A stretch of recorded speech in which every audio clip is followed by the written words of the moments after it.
कैसे हैं दोस्तों। हम पहले पढ़ चुके थे एमएसडी जनरेटर के बारे में और उसके प्रिंसिपल के बारे में।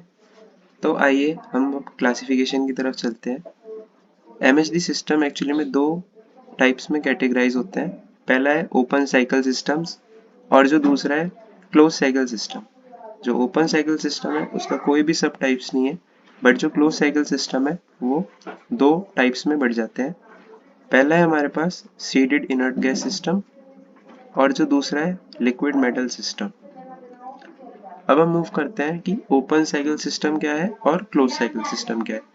अगर आपको बेसिक डिफरेंस मैं बता दूं तो वो सिर्फ यही है कि जो ओपन साइकिल सिस्टम है उसमें कोई भी रिसाइकल नहीं होगा, मतलब जितना भी हम फ्यूल वगैरह देंगे वो बाद में जाकर आउट हो जाएगा। पर क्लोज साइकिल सिस्टम में क्या होगा कि जो रिसाइकल है वो जरूर होगा। अब आप कहेंगे कि क्लोज साइकिल में अगर रिसाइकिल ही होना है तो वो दो टाइप में क्या क्यों है, मतलब कैटेगराइज। तो जैसे कि आप देख सकते हैं कि पहले वाला है इनर्ट गैस और दूसरे वाला है लिक्विड मेटल। तो पहले वाले में हम क्या यूज करेंगे, इनर्ट गैस, और दूसरे वाले में क्या यूज करेंगे, लिक्विड मेटल। अब हम मूव करते हैं ओपन साइकिल एमएसडी सिस्टम में। तो सबसे पहले देखो इम्पोर्टेंट यही है कि अगर हम डायग्राम को जान ले तो आसानी से हम उस पर पॉइंट्स बना सकते हैं। तो इसमें हम सबसे पहले चलते हैं कि प्रोसेस क्या है। देखो मैं आपको फटाफट समझा देता हूँ कि इसमें प्रोसेस क्या है। सबसे पहले इसमें कंबस्टर। अब आप सभी लोग जानते होंगे जो कंबशन है वो किस में होगा, कंबस्टर में। कंबस्टर में देखो सबसे पहले क्या आएगा, फ्यूल, और यहाँ से क्या आएगा हमारे पास, सीडिंग मटेरियल। अब सीडिंग मटेरियल का यूज क्या है, हम सीडिंग सीडिंग वर्ड इसका क्या यूज है, मतलब जैसे कि हमने पहले वाली वीडियो में बताया था कि जो सीडिंग है उसका काम ये है कि जो आयनाइजेशन है उसको इंक्रीज करना। आयनाइजेशन इंक्रीज का क्या मतलब है, जो कंडक्टिविटी है हमारे पास गैस की या लिक्विड की उसको इंक्रीज करना। तो कंबस्टर सिस्टम में क्या हो रहा है, यहाँ से फ्यूल आएगा, यहाँ से हमारे पास सीडिंग मटेरियल आएगा। अब फिर क्या होगा, उसके बाद कंबशन हो गया, कंबशन के बाद वो नोजल पर जाएगा। नोजल का क्या काम होता है कि हाई वेलोसिटी से आउटपुट देना, इनपुट को हाई वेलोसिटी से आउटपुट में बदलना। तो नोजल से हाई वेलोसिटी की गैस हमारे पास आएगी। हाई वेलोसिटी की गैस आने के बाद क्या होगा, यहाँ पर हमारे पास एमएसडी जनरेटर है, ये हमारे पास मैग्नेट्स दिखा रखी हैं। एमएसडी जनरेटर का हमने अभी क्या काम बताया था आपको, एमएसडी जनरेटर फ्यूल एनर्जी को इलेक्ट्रिकल एनर्जी में कन्वर्ट करता है। और सबसे इंपॉर्टेंट बात यहाँ पर यही है कि इलेक्ट्रिकल एनर्जी का मतलब है डीसी में कन्वर्ट करता है। किस में कन्वर्ट करता है, डीसी में। बट आप लोगों को जैसे कि पता ही होगा कि हमारे जो घर है उसमें हम डीसी का इतना इस्तेमाल नहीं करते हैं। हम मेनली किसका यूज़ करते हैं, एसी सप्लाई का यूज़ करते हैं। जो हमारे ट्रांसमिशन लाइन से जितनी भी हमारे पास इलेक्ट्रिसिटी आ रही है वो कौन सी है, एसी सप्लाई है। अब हमें एसी में कन्वर्ट करने के लिए क्या चाहिए, डीसी को एसी में कन्वर्ट करने के लिए हमको क्या जरूरत पड़ती है, इन्वर्टर की। ये रहा हमारे पास इन्वर्टर सिस्टम। इन्वर्टर जैसे कि आप लोग जानते भी होंगे, आप सभी के घर में होगा। इन्वर्टर बेसिकली क्या करता है, डीसी को स्टोर करता है और फिर एसी में कन्वर्ट करता है। उसके बाद हम एसी पावर देखो यहाँ पर मिल जा रही है। यहाँ तक क्लियर है वर्किंग। अब आप सोच रहे होंगे कि ये जो कंबस्टर है यहाँ पर एयर कहाँ से आ रही है। जितनी भी जो एमएचडी के से पास हो रही है हॉट गैसेस, यहाँ पर हमने एयर प्री हीटर लगा रखा है। एयर प्री हीटर का क्या मतलब है, जितनी भी गैसेस यहाँ से आएगी ये फिर से हीट होकर कंबस्टर में जाएगी। अब उसके बाद आप सोच रहे होंगे कि मतलब यहाँ तक तो चलो प्रोसेस हमारे पास कंप्लीट हो गया, इसका क्या रोल है, स्टीम वगैरह। तो एक्चुअली में जो एमएचडी सिस्टम है इससे हम केवल ये वाली पावर का इस्तेमाल तो करते ही हैं, साथ ही साथ हम इससे जो हमारे पास जो कन्वेंशनल जनरेटर्स जो हमारे होते हैं उसको भी रन कराने में ये मदद करता है। तो जैसे कि यहाँ से गैसेस गई हमारे पास, यहाँ पर है स्टीम जनरेटर। अब जैसे कि यहाँ पर स्टीम टरबाइन है, वहां पर हमारी गैस पड़ेगी, टरबाइंस रोटेट करेगी और जनरेटर जैसे कि नॉर्मल वर्किंग करता है वैसा ये वर्क करेगा। अब हमने यहाँ पर सीड को रिकवरी के लिए एक सीड रिकवरी प्लांट भी लगा रखा है। यहाँ से हमारे पास सीड आएगी, यहाँ से मेकअप ऑफ सीड, और फिर से ये प्रोसेस चलेगा। अब जैसे कि हमने आपको स्टार्टिंग में बताया था कि यहाँ पर रिसाइकल नहीं होगी पूरी चीज, तो जैसे कि हम बता सकते हैं यहाँ पर आउटपुट भी हो रहा है। देखो स्टैक, स्टैक का क्या मतलब होता है, जितना भी जो वेस्ट है रिमूव है वो यहाँ से रिमूव हो जाएगा। तो यहाँ से नाइट्रोजन और सल्फर रिमूव हो जा रही है, यहाँ पर रिसाइकल नहीं हो पा रहा है, इसलिए ये क्या है, ओपन सिस्टम है। वही वर्किंग है, जल्दी से पढ़ लेते हैं। The fuel is burned in the combustion chamber, air is required which is supplied from pre heater, air pre heater से एयर सप्लाई हो रही है और यहाँ से फ्यूल आ रहा है। Hot gas is produced by the combustor chamber and then seeded with a small amount of ionized alkali material, cesium or potassium, to increase the electrical conductivity of the gas. तो जैसे कि यहाँ से air आई, fuel आया, और अब हमको क्या चाहिए, सीडिंग मटेरियल। तो यहाँ से हमारे पास सीडिंग मटेरियल आ रहा है, और कौन सा है वो सीडिंग मटेरियल, सीजियम और पोटेशियम। ठीक है, अब हम मूव करते हैं कि यहाँ पर आयोनाइजेशन वगैरह सब चीज़ हो गई। ठीक है, उसके बाद क्या होगा कि यहाँ से नोजल पर पास होगी, नोजल डाइवर्जेंट करेगा हाई वेलोसिटी से, ये लिखा हुआ है।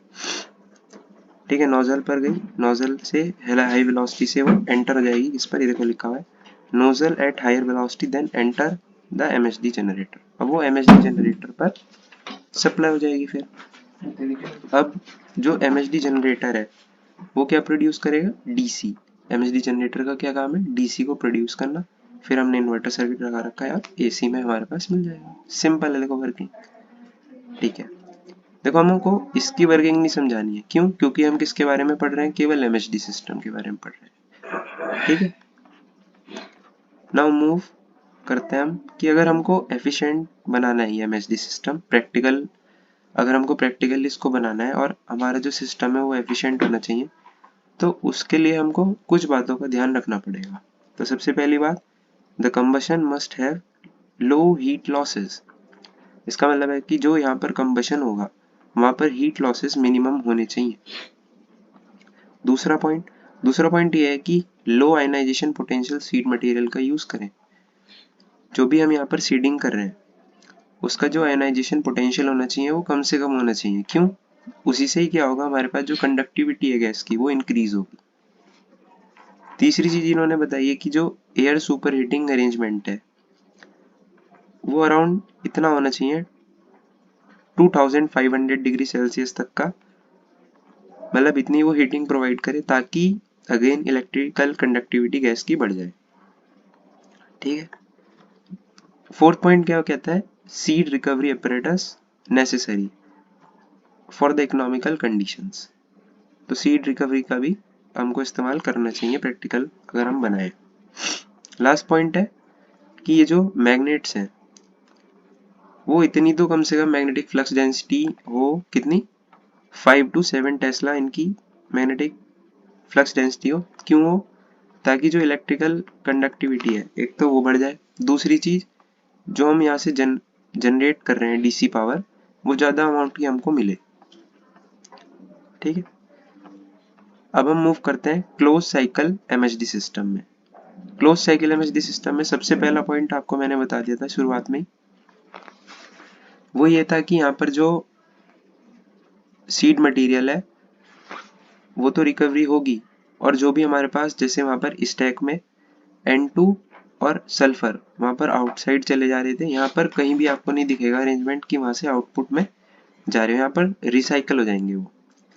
ठीक है, तो सबसे पहला जो क्लोज साइकिल का टाइप है that is seeded inert gas close cycle MHD system. तो जैसे कि यहाँ पर मेंशन्ड है इनर्ट गैस आप सभी लोगों को पता होगा, इनर्ट गैस वो गैस होती हैं जो किसी के साथ रिएक्ट नहीं करती हैं, स्टेबल गैसेस होती हैं वो। MHD system works with inert gas, argon और हीलियम को हमने लेना है यहाँ पर। ठीक है, उसके बाद क्या है, in seeded inert gas system electrical conductivity is maintained in the working fluid by ionisation of a seed material. तो देखो मैं सबसे पहले आपको डायग्राम से ही आपको आसान कर देता हूँ, समझा देता हूँ कैसे कैसे वर्किंग हो रही है। तो सबसे पहले वही है कंबस्टर सिस्टम है, यहाँ पर हमने एयर प्री हीटर को अलग से शो नहीं करा है, और फ्यूल आ रहा है हमारे पास, एयर प्री हीटर को हमने अलग से शो नहीं करा है। तीसरी चीज, यहाँ पर जो सीजियम है उसकी भी हम एक्स्ट्रा सीडिंग कर रहे हैं।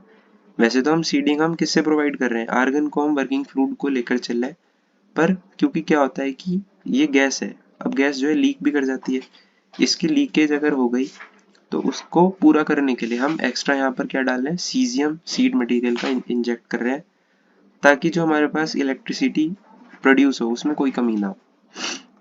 तो इसमें बस हमको ये ध्यान रखना है कि आर्गन वर्किंग फ्लूइड है, एयर प्रीहीटर है, फ्यूल है और यहाँ पर कंबस्टर है। प्राइमरी हीट एक्सचेंजर का क्या काम होता है कि जितनी भी हीट हो यहाँ से उसको एक्सट्रैक्ट करना और फिर उसको पास करना। ठीक है, तो यहाँ पर ये पास हो जाएगी। फिर उसके बाद क्या होगा कि जो MHD जनरेटर है वो अपनी सेम वर्किंग करेगा जैसे कि ओपन साइकिल में कर रहा था। MHD जनरेटर बेसिकली क्या करेगा, यहाँ पर ये गैसेस को लेगा और किस में कन्वर्ट कर देगा, DC में। DC को AC में कन्वर्ट करने के लिए हमने क्या लगा रखा है, इन्वर्टर। इन्वर्टर DC को AC में कन्वर्ट कर देगा। उसके बाद क्या हो रहा है कि यहाँ से जो है गैसेस वगैरह निकलेंगी और जो हमें आर्गन है उसको तो हम फिर से कंप्रेस कर कर यूज करेंगे वर्किंग फ्लूइड की तरह। जो बाकी बची हुई गैसेस होंगी, स्टीम होगी, उसको हम जैसे कि हमने पहले वाले में बताया था कन्वेंशनल जनरेटर्स को चलाने के लिए यूज कर सकते हैं हम, वही यहाँ पर कर रहे हैं हम, स्टीम टरबाइन, और फिर हम जनरेटर को रोटेट कर रहे हैं। इसकी वर्किंग हमको लिखनी नहीं होती है, बट हमें डायग्राम में शो करना होता है, बस ये है फर्क। फिर क्या हो रहा है कि कंडेंसर। अब कंडेंसर का क्या काम होता है, आपको पता होगा कंडेंसर क्या काम करता है। कंडेंसर बेसिकली में कंडेंस करता है, इसका मतलब वो किसको कन्वर्ट करता है, गैसेस को लिक्विड में कन्वर्ट करता है, फिर से वो यहाँ पर पास हो जाएगा और इसी तरीके से प्रोसेस चलता रहेगा। मतलब अब अगर हमको मेन इसमें क्या ध्यान रखना है, एक तो इनर्ट गैस का ध्यान रखना है, और लीकेज को पूरा करने के लिए हमने क्या लगा रखा है, सीजियम मटेरियल का, देखो लिखा हुआ है यहाँ पर, बस यही ध्यान रखना है। एक नोट पॉइंट है यहाँ पर कि अगर हम लो टेम्परेचर पर लो कॉस्ट का अगर हम सीड मटेरियल यूज करते हैं तो उसे भी हम यूज कर सकते हैं, बट उससे क्या डिसएडवांटेज रहेगी कि जो एफिशिएंसी है सिस्टम की वो रिड्यूस हो जाएगी। अब हम मूव करते हैं close cycle liquid MHD system पर। अब दोनों में क्या फर्क है, पहला तो यही डिफरेंस है कि यहाँ पर हम किसका यूज कर रहे हैं, लिक्विड मेटल का। लिक्विड मेटल कौन सा, पोटेशियम। जनरली जो हम यहाँ पर यूज कर रहे हैं वो कौन सा है, पोटेशियम। ठीक है, जैसे वहां पर हम आर्गन को यूज कर रहे थे वर्किंग फ्लूइड की तरह। अब इसमें आप कंफ्यूज मत होना कि जैसे हम यहाँ पर सीजियम का भी बता रहे, मैंने आपको फिर से बता रहा हूँ कि जो सीजियम है यहाँ पर वर्किंग फ्लूइड नहीं है। वो सीजियम इसलिए है क्योंकि जो आर्गन है वो गैस है, अगर वो लीक कर जाती है उसको पूरा करने के लिए हमने सीजियम की सीडिंग करी है बाहर से, वरना जो यहाँ पर मेन है वो क्या है, आर्गन ही है। क्लोज साइकिल में क्या है मेन, क्लोज साइकिल में हमारे पास लिक्विड मेटल पोटेशियम है, वो ही वर्किंग फ्लूइड की तरह काम कर रहा है। यहाँ पर हमको क्या ध्यान रखना है कि यहाँ पर कोई भी कंबस्टर वगैरह नहीं लगाना है। यहाँ पर हमारे पास breeder reactor, breeder reactor basically क्या काम करता है, ब्रीडर रिएक्टर लिक्विड मेटल को कंबशन कराने में या हीटिंग प्रोवाइड कराने में मदद करेगा। अगेन वही वर्किंग नोजल से पास होगा। और अब यहाँ पर एक और डिफरेंस आ गया, दैट इज सेपरेटर। सेपरेटर का क्या काम होता है, देखो सेपरेटर के दो काम होते हैं। सेपरेटर का काम ये है, जो लिक्विड पोटेशियम है उसको तो वो फॉरवर्ड मतलब आगे पास कर देगा, ये देखो ये लिखा है ना लिक्विड मेटल, यहाँ पे फॉरवर्ड पास कर देगा।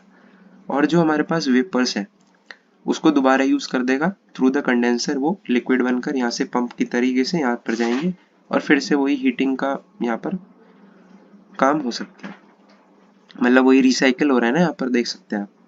ठीक है, तो लिक्विड मेटल यहाँ पर गया, अगेन वही सेम वर्किंग, MHD जनरेटर से DC निकलेगी और DC को कन्वर्ट करने के लिए AC में इन्वर्टर लगा हुआ है। अब यहाँ पर क्या है, हीट एक्सचेंजर। हीट एक्सचेंजर का आपको मेन काम बता देता हूँ मैं क्या होता है। हीट एक्सचेंजर क्या काम करता है, जितनी भी हमारे पास जो फ्यूल आ रहा है इनपुट में, उसकी वो हीट को एक्सट्रैक्ट करता है और उस हीट को वो यूज करता है। मतलब जैसे यहाँ पर हीट आई, उस हीट को उसने स्टीम में आई, वो हीट उसने फिर वो किस में पास कर दी, टरबाइन में, टरबाइन से जनरेटर। मैं आपको फिर बता दूं कि इसकी वर्किंग लिखना जरूरी नहीं है, ये MHD का पार्ट नहीं है, परंतु हमें डायग्राम में शो करना पड़ता है।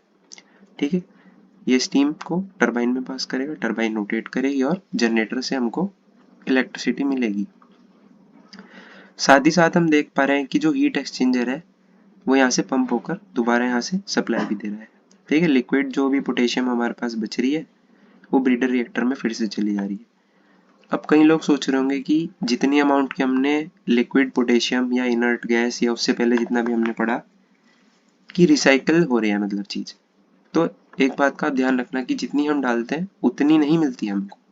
क्यों? क्योंकि यहाँ पर यूज भी तो हो गई, वो कन्वर्ट भी तो हो गई फ्यूल से इलेक्ट्रिसिटी में, तो हमको उतनी नहीं मिलेगी, उससे कम अमाउंट में हमको यहाँ पर लिक्विड पोटेशियम मिलेगी, बट ये थोड़ा सा एफिशिएंट हो जाएगा in comparison of open cycle system. तो वर्किंग समझ लें, वही वर्किंग है जैसे मैंने आपको बता दी। Liquid potassium after being heated in the breeder reactor is pass through the nozzle. Nozzle क्या काम करेगा? वेलोसिटी को इंक्रीज करेगा, where its velocity is increased. अब क्या होगा यहाँ पर, जो वेपर्स है, सेपरेटर का क्या काम है? एक तो वेपर्स को ऊपर पहुंचा देगा, वेपर्स को ऊपर पहुंचा दे रहा है, और साथ ही साथ क्या काम कर रहा है? सेपरेटर लिक्विड पोटेशियम को आगे प्रोवाइड कर रहा है। तो लिखा हुआ है कि जो nozzle action separated separator are condense them pull back to the reactor. तो पंप बैक कर कर वो वेपर्स को रिएक्टर में दोबारा से पहुंचा दे रहा है। देखो यहाँ से पंपिंग कर रहा है वो, सेपरेटर कंडेंसर से पंप होकर रिएक्टर में। और दूसरा क्या काम कर रहा है वो? लिक्विड मेटल को आगे प्रोवाइड कर रहा है। अब जो लिक्विड पोटेशियम है वो कहाँ पर जा रहा है? इनपुट में जा रहा है किसकी? एमएचडी जनरेटर की। एमएचडी जनरेटर की सेम वर्किंग आपको लिख देनी है, और सेम यहाँ पर प्रोसीजर वगैरह लिखा हुआ है, पढ़ लेना आराम से। फिर वही लिखा हुआ है कि जो हीट एक्सचेंजर है, हम उससे टरबाइन जनरेटर सेट को चला सकते हैं। लिख भी सकते हो आप वर्किंग, और नहीं भी, मैंने आपको बताया ये एमएचडी का पार्ट नहीं है। एडवांटेज और अगर हम डिसएडवांटेज की बात करते हैं, तो एडवांटेज और डिसएडवांटेज में कुछ नहीं है, बड़ा ही आसान है, और जल्दी से समझ लेते हैं। जो एमएचडी सिस्टम है वो रिलायबल है। क्यों है रिलायबल? उसमें कोई भी मूविंग पार्ट्स नहीं है। यहाँ पर आप देख रहे होंगे कि ना तो यहाँ पर शाफ्ट है, ना ही यहाँ पर रोटर है, ठीक है, यहाँ पर केवल मैग्नेट सिस्टम है, ठीक है। तो सबसे इंपॉर्टेंट क्या है कि इसमें कोई मूविंग पार्ट नहीं है। एमएचडी से जो एमएचडी सिस्टम होते हैं उनकी जो एफिशिएंसी है वो 50% होती है, ठीक है, एफिशिएंट होते हैं। तीसरा है कि ये फ्री ऑफ पॉल्यूशन है, जो पावर प्रोड्यूस होगी वो फ्री ऑफ पॉल्यूशन होगी। जैसे हम चौथा पॉइंट ये है कि जैसे हम इसे स्टार्ट करते हैं ये फुल पावर लेवल पर काम करना शुरू कर देता है, ठीक है। फिफ्थ पॉइंट ये है कि जो इसका साइज है, इसके प्लांट का जो साइज है वो कन्वेंशनल जनरेटर से क्या होता है? कम होता है, स्मॉल होता है। इसकी जो ऑपरेशनल कॉस्ट है वो कम होती है। सेवन पॉइंट है बेटर यूटिलाइजेशन ऑफ फ्यूल, मतलब कि जो फ्यूल है उसका प्रॉपर यूटिलाइजेशन हो रहा है, जैसे कि हम बता रहे थे आपको, क्लोज्ड वाले में रिसाइकिल होकर वापस आ रहा था। लास्ट पॉइंट कि ये पीक लोड को चलाने के लिए सुटेबल है। पीक लोड कौन से होते हैं? जब, जैसे कि आप जानते हैं कि हमारा सर्दियों में हीटर्स वगैरह रात में बहुत ज़्यादा यूज़ होते हैं, तो सभी लोग अगर आप हीटर का यूज़ करेंगे तो उस कंडीशन को क्या बोलते हैं? पीक। पीक पर आ गए, यहाँ पर सब लोड पीक पर आ गए, उसे क्या बोलते हैं? Peak loading. उस समय भी ये पावर प्रोवाइड करने में यूजफुल है। इसकी अगर हम ड्रॉबैक की बात करते हैं, तो ड्रॉबैक इसमें यही हो सकता है कि जो हम लिक्विड प्रोवाइड कर रहे हैं या फिर गैस प्रोवाइड कर रहे हैं उसमें इलेक्ट्रॉन्स भी होंगे। तो अब जैसे कि वो साथ साथ वो फ्लो कर रहा है, तो वो कहीं भी जाकर वो लग सकता है, तो इसका मतलब है कहीं भी जाकर वो शॉर्ट सर्किट कर सकता है। तो उसकी प्रॉपर हम सेफ्टी का ध्यान रखते हैं। दूसरा पॉइंट ये है ड्रॉबैक का कि जैसे मतलब वो फ्लो कर रहा है तो फ्रिक्शन भी प्रोड्यूस होगा, तो फ्रिक्शन लॉसेस और हीट ट्रांसफर लॉसेस भी होते हैं। इसीलिए हमने हीट लॉसेस को कम करने के लिए क्या लगा रखा है? Heat exchanger. और तीसरा पॉइंट ये बताता है कि जो फ्रिक्शन लॉस है वो कितने होते हैं? 12% ऑफ द इनपुट होते हैं। नेक्स्ट पॉइंट, जैसा कि हम देख पा रहे हैं कि जो एमएचडी सिस्टम है उसमें क्या चाहिए हमको? लार्ज मैग्नेट्स की जरूरत होती है, ठीक है। लास्ट पॉइंट यही है कि जो हम यूज कर रहे हैं फ्यूल कोल, तो दिक्कत ये आती है कि जो हमारे पास कोल बर्न हो जाएगा उसके बाद जो हमारे पास मिलेगा वेस्ट वो होता है मोल्टन ऐश। तो मोल्टन ऐश भी क्या कर सकता है? शॉर्ट सर्किट कर सकता है इलेक्ट्रोड्स के बीच में। तो उसको अगर हमें प्रॉब्लम को ओवरकम करना है तो हम क्या यूज करते हैं? ऑयल और नेचुरल गैस भी हम बेटर फ्यूल की तरीके से यूज कर सकते हैं, ठीक है। बट दिक्कत ये है कि अगर हम इसका यूज करते हैं ऑयल और नेचुरल गैस का, ये थोड़े से एक्सपेंसिव है। Thank you.